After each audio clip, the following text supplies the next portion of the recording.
नमस्कार, मैं हूं डॉक्टर प्रसून। आज हमारे साथ एक बेहद खास शख्सियत मौजूद हैं, डॉक्टर पीएन अरोड़ा जी, जो Yashoda Medicity super speciality hospital के चेयरमैन हैं। इन्होंने 1990 से हॉस्पिटल सेक्टर में अपना कदम रखा और तमाम ऊंचाइयों को छूते हुए आज दिल्ली एनसीआर के पॉश इलाके इंदिरापुरम में सुपर स्पेशलिटी हॉस्पिटल खोला है। हम यह जानना चाहेंगे पीएन अरोड़ा साहब से कि आखिर एक super speciality hospital normal hospital से कैसे अलग होता है। जी डॉक्टर प्रसून जी, बहुत बहुत धन्यवाद। जिस तरीके से एक क्लिनिक होता है, फिर नर्सिंग होम होता है, देन हॉस्पिटल होता है, लास्ट जो हमारा पड़ाव है वो मेडिसिटी का है। मेडिसिटी के अंदर दो चीज़ें बहुत महत्वपूर्ण हैं जो हमने ध्यान रखा है। We have taken each and every equipments which is best in the world.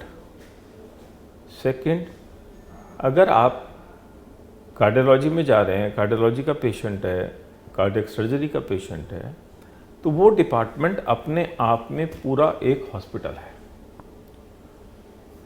Cancer विभाग में जा रहे हैं तो कैंसर अपने आप में पूरा हॉस्पिटल है।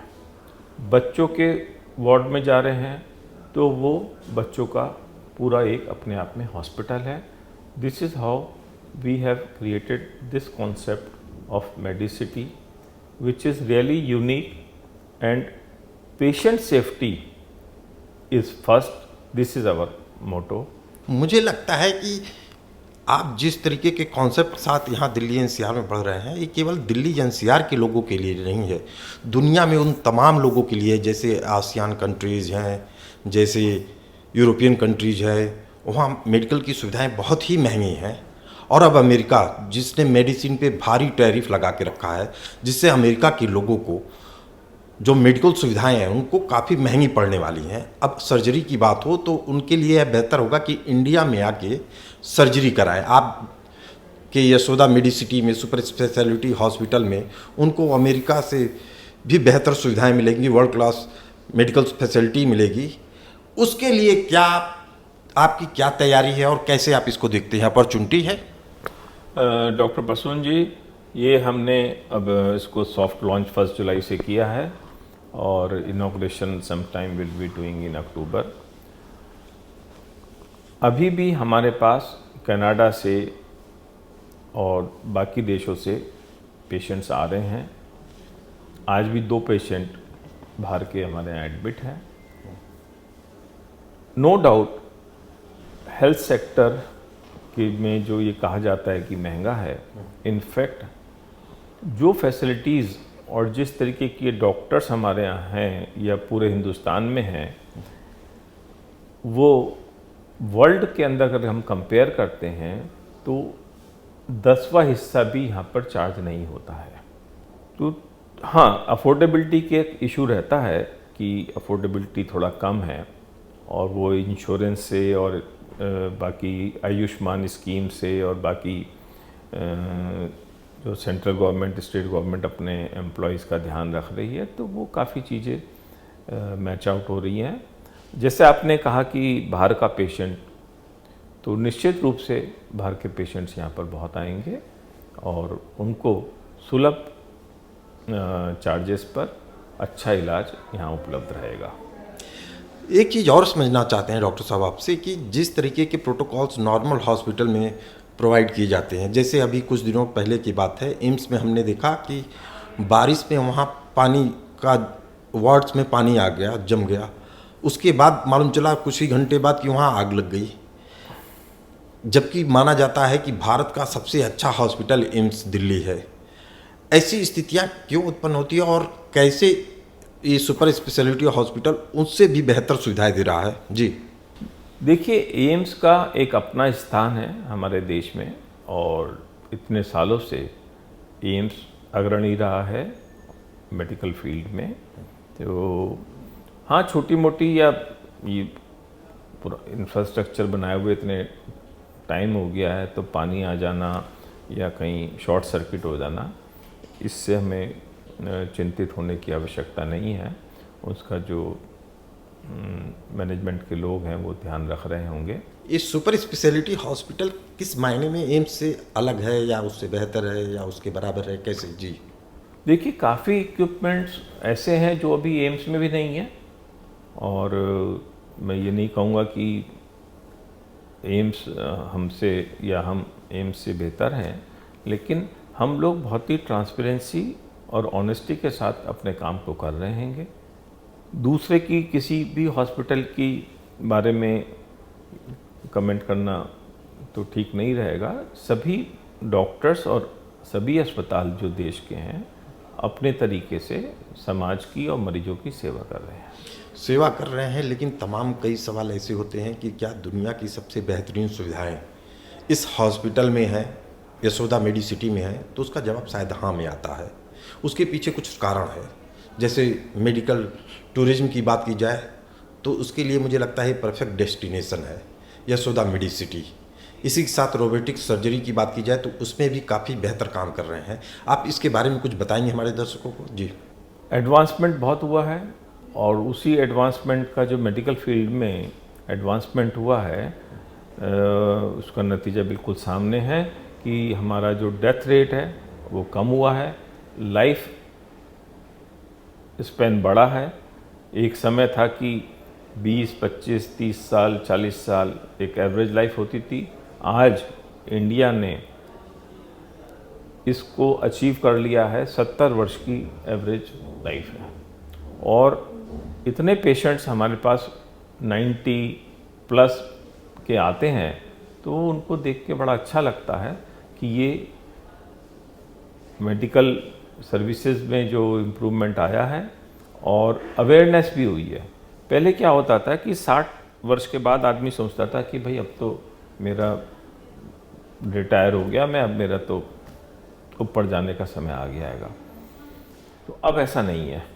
अब 70 साल 75 साल के लोग भी बहुत एक्टिव हैं, 80 साल के लोग एक्टिव हैं, अपने कार्य को कर रहे हैं, और उससे हमारी इकोनॉमी भी को एक अच्छा खासा फायदा मिल रहा है। जी जी।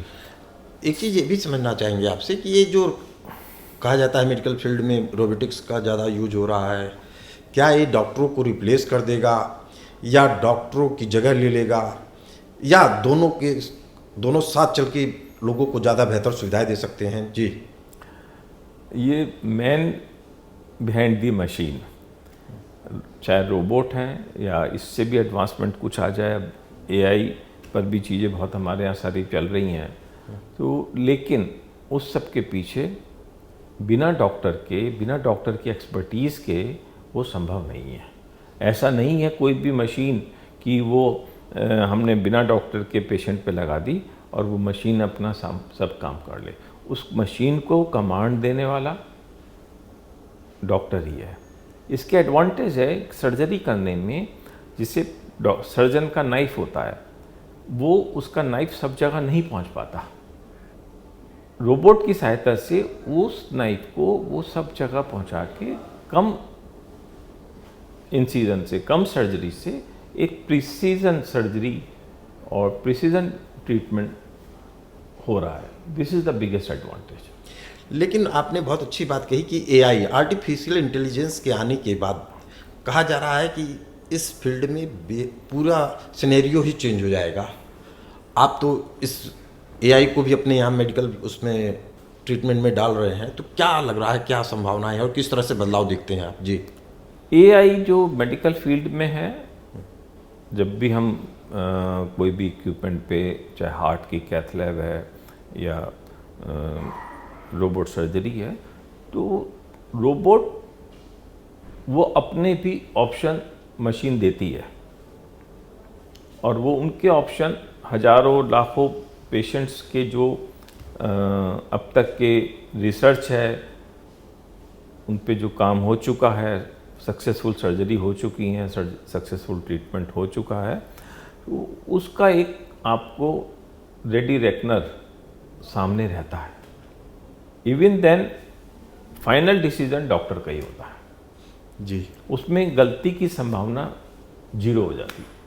एआई, आर्टिफिशियल इंटेलिजेंस के जरिए आप अपने किस फील्ड में इसको इम्प्लीमेंट कर रहे हैं? Each and every field, every machine is AI enabled. हम अल्ट्रासाउंड करते हैं, सीटी स्कैन करते हैं, एक्सरे करते हैं, एमआरआई करते हैं, रेडिएशन ऑन्कोलॉजी है, कैथ लैब है। हर फील्ड में हर मशीन अपना सजेशन, अपनी बेस्ट वो देती है। आपने 1990 से इस हॉस्पिटल सेक्टर में पैर रखा और काफ़ी लंबा सफ़र तय किया है। क्या बदलाव दिखे हैं आपको कि पहले ट्रीटमेंट कैसे होती थी, अब ट्रीटमेंट में क्या बदलाव आ रहा है? दूसरा, आने वाले समय में, चूंकि आप विजनरी आदमी हैं, आप देख रहे होंगे कि किस तरीके से मेडिकल फील्ड बदलती जा रही है, रिक्वायरमेंट बदलते जा रहे हैं।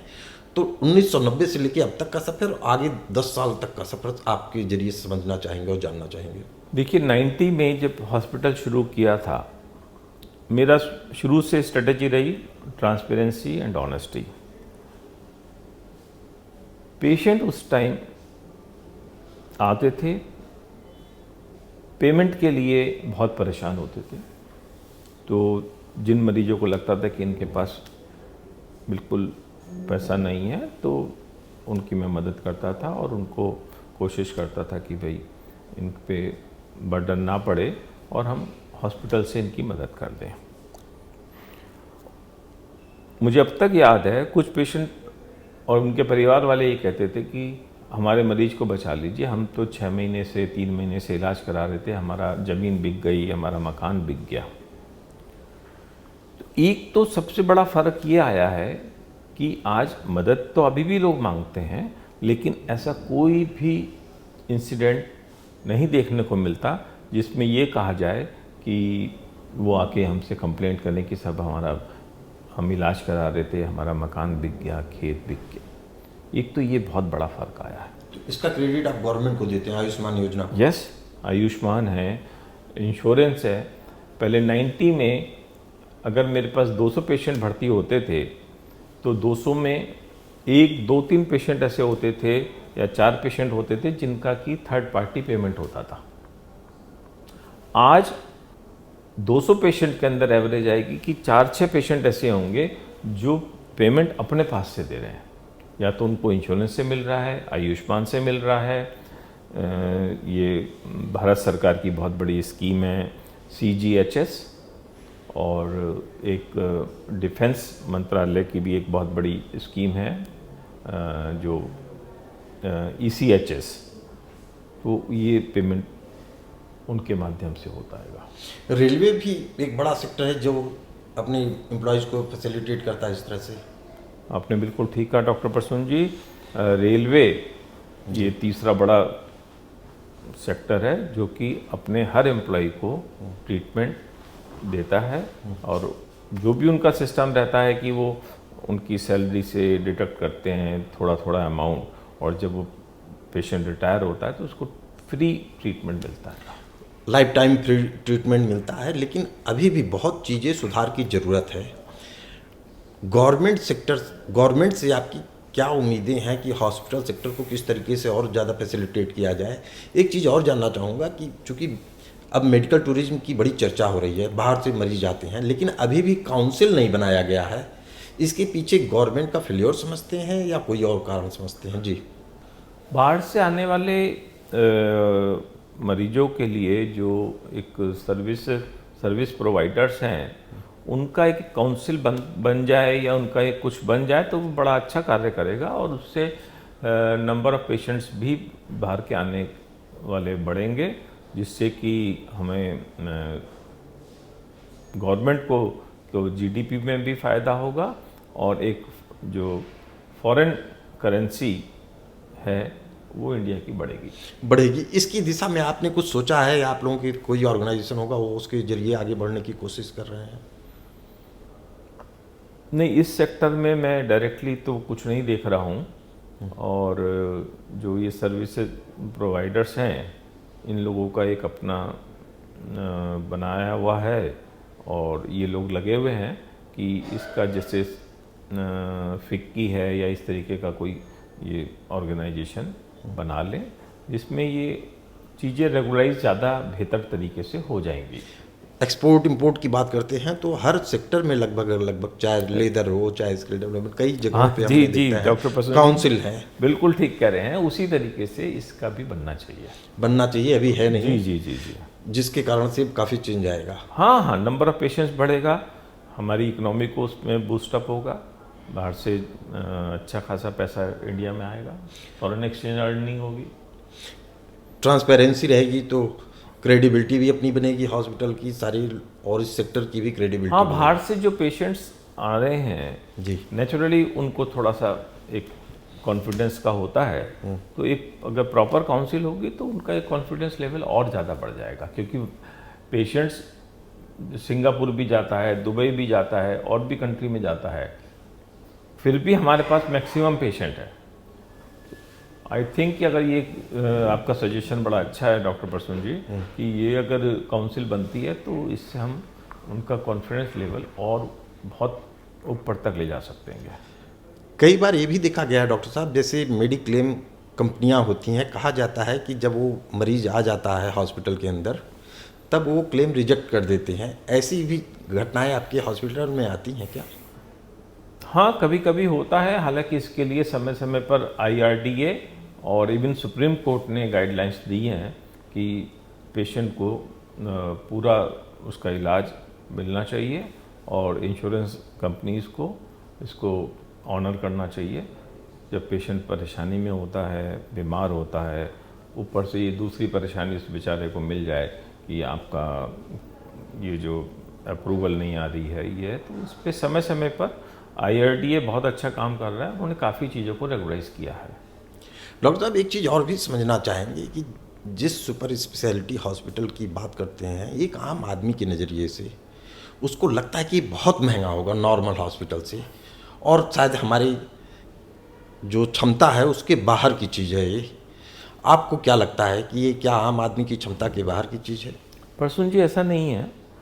इनफैक्ट होता क्या है कि सुपर स्पेशलिटी पेशेंट में या मेडिसिटी में मेजोरिटी पेशेंट जो बाहर से आते हैं तो पहले वो अपना इलाज करा रहे होते हैं, जब वो सीरियस हो जाते हैं या बड़ी बीमारी होती है तब वो इस तरफ आते हैं सुपर स्पेशलिटी हॉस्पिटल में।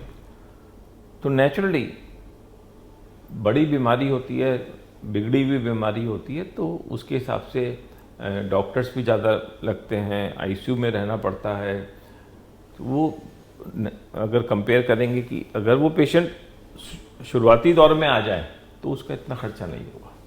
मतलब वो बेहतरीन सुविधाएं मिलेगा और खर्चे भी उसके कम होंगे। यस, अगर स्टार्टिंग में पेशेंट आ जाता है अच्छे अस्पताल में तो उसमें उसके पैसे कम खर्च होंगे। आपने बहुत बड़ी बात कही है कि अगर सुपर स्पेशलिटी हॉस्पिटल में नॉर्मल मरीज, अगर एक मरीज जिसको बीमारी अभी शुरू ही हुई है अगर वो आता है तो उसके खर्चे बचते हैं, उसका सस्ते में इलाज होता है और बेहतरीन इलाज होता है। जबकि नॉर्मल हॉस्पिटल में वो मोटे मोटे तौर पे इलाज करते हैं। जैसे आप ये समझ सकते हैं कि अगर पेट में दर्द हो रहा है तो सुपर स्पेशलिटी हॉस्पिटल में बता देंगे कि किडनी की प्रॉब्लम है, लीवर की प्रॉब्लम है, स्प्लीन की प्रॉब्लम है या किस चीज़ में प्रॉब्लम है, पर्टिकुलर उस बॉडी पार्ट को देखते हैं। जबकि नॉर्मल हॉस्पिटल में इस तरह की फैसिलिटी नहीं होती है और जिस तरह का मर्ज होता है उस तरह के उसके अनुभव के आधार पे वह इलाज करना शुरू करते हैं। मैं सही हूँ डॉक्टर साहब? जी बिल्कुल ठीक कह रहे हैं, और मैं समय समय पर कहता रहता हूँ कि जो हमारे B टाउन C टाउन हैं वहाँ पर भी सुपर स्पेशलिटी हॉस्पिटल बनने चाहिए, जिससे कि वहाँ के रहने वालों को ना भागना पड़े और उनका जैसे ही बीमारी आती है तो फर्स्ट स्टेज पे ही डायग्नोसिस बन जाए। डॉक्टर साहब इसमें गवर्नमेंट कैसे मदद कर सकती है कि इस तरह के हॉस्पिटल्स को, क्योंकि सरकारी हॉस्पिटल में जाना जिस तरह का रश रहता है, जिस तरह की ट्रीटमेंट होती है, मुझे लगता नहीं है कि कोई भी एक मरीज के ऊपर कोई भी डॉक्टर वहाँ ध्यान दे पाता गवर्नमेंट हॉस्पिटल में। ऐसे में मिडिल क्लास के लिए तो एकमात्र हॉस्पिटल इसी तरह के हॉस्पिटल्स बसते हैं। जी नहीं, ऐसा नहीं है। गवर्नमेंट का पूरा फोकस है स्वास्थ्य को लेकर, और जितने सरकारी हॉस्पिटल हैं अगर आप देखेंगे पिछले 10-15 सालों में उनके अंदर नंबर ऑफ पेशेंट बढ़ा है। विच शोज़ कि लोगों का कॉन्फिडेंस बढ़ रहा है और वहाँ इलाज हो रहा है। हाँ, कुछ सुविधाएं जो वहाँ नहीं होती है उसके लिए मरीज को बड़े मेट्रो की तरफ भागना पड़ता है। मेट्रो की तरफ भागना पड़ता है। अगर super speciality hospital B town C town में खोलना हो तो सबसे बड़ा चैलेंज क्या होता है, उसमें गवर्नमेंट किस तरीके से मदद कर सकती है? जी, कुछ तो गवर्नमेंट अपने जो सिविल हॉस्पिटल्स हैं उसमें सुविधाएं बढ़ा रही हैं और गवर्नमेंट ने कुछ मशीनें भी लगाने का और नए नए डॉक्टर्स को पिछले 8-10 सालों में रखे गए हैं। तो ये एक प्रयास है, लगा it is a continuous effort. देखिए, मेडिकल की जो इम्प्रूवमेंट है वो ऐसा नहीं है कि एक दफ़ा हो गया, इट्स ए कंटिन्यूस प्रोसेस। तो पीछे काफ़ी सालों में अच्छा हमने प्राइवेट सेक्टर में भी और गवर्नमेंट हॉस्पिटल्स में भी अच्छा खासा सुधार देखा है और ये धीरे धीरे हम इसको पूरा कर लेंगे। डॉक्टर साहब एक आखिरी बात कि जिस तरीके से मेडिकल फील्ड में आर्टिफिशियल इंटेलिजेंस का डेवलपमेंट हो रहा है, जो सामने आ रहा है, लगता है कि 2 साल पहले एमबीबीएस किया हुआ डॉक्टर या एमडी किया हुआ डॉक्टर या एमएस किया हुआ डॉक्टर आउटडेटेड हो जाता है, क्योंकि वो आर्टिफिशियल इंटेलिजेंस के हिसाब से मशीनों को कैसे ऑपरेट किया जाए, कैसे किया जाए। तो लर्निंग प्रोसेस में भी डॉक्टरों के लर्निंग प्रोसेस को भी लगातार रेगुलराइज करने का कोई प्रोटोकॉल बना हुआ गवर्नमेंट की तरफ से? जी हाँ प्रसून जी, ये बड़ा इम्पॉर्टेंट थिंग है। हम लोगों ने अपने यहाँ काफ़ी ट्रेनिंग सेंटर खोले हैं और फेलोशिप दे रहे हैं। तो जो डॉक्टर्स हैं मिड लेवल पर, जूनियर लेवल पर, उनका time to time upgradation of the knowledge is a must. तो उस पर हम लोग ने यहाँ इसको इनकॉर्पोरेट किया है और रोबोट का भी ट्रेनिंग सेंटर खोला है। जितने और भी हमारे हाई एंड इक्विपमेंट्स हैं उनमें हम फेलोशिप दे रहे हैं, जिससे कि बाकी B town C town city के डॉक्टर्स आएँ, ट्रेनिंग लें और अपने यहाँ अच्छे से काम करें। लेकिन ये मैंडेटरी नहीं है, मैंडेटरी होना चाहिए। मैंडेटरी नहीं है। हाँ, इसका एक हो सकता है कि हर 5 साल बाद डॉक्टर को एक एग्ज़ाम पास करना चाहिए और कुछ इस तरीके का मैंडेटरी भी हो जाए तो बहुत अच्छा रहेगा। इससे लोगों की जीवन प्रत्याशा या लाइफ स्पैन बढ़ने की काफ़ी संभावना बढ़ जाएगी और इससे लगेगा कि हाँ, सरकार हमारे स्वास्थ्य के लिए, हमारे जीवन के प्रति संजीदा है, सचेत है। अपने स्वास्थ्य के लिए, अपने परिवार के लिए सचेत, अलर्ट रहना चाहिए।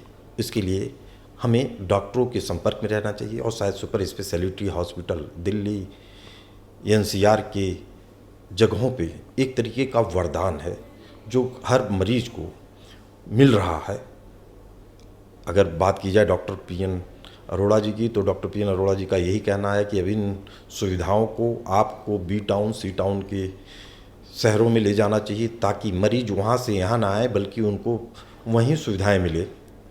आप इस पूरी चर्चा में हमारे साथ बने रहें। आपका बहुत बहुत धन्यवाद डॉक्टर साहब। हम चाहेंगे कि आप अपने कार्य में सफलता प्राप्त करें और इसी तरीके से लोगों की सेवा करते रहें। थैंक यू धन्यवाद। प्रसून जी, थैंक यू सो मच।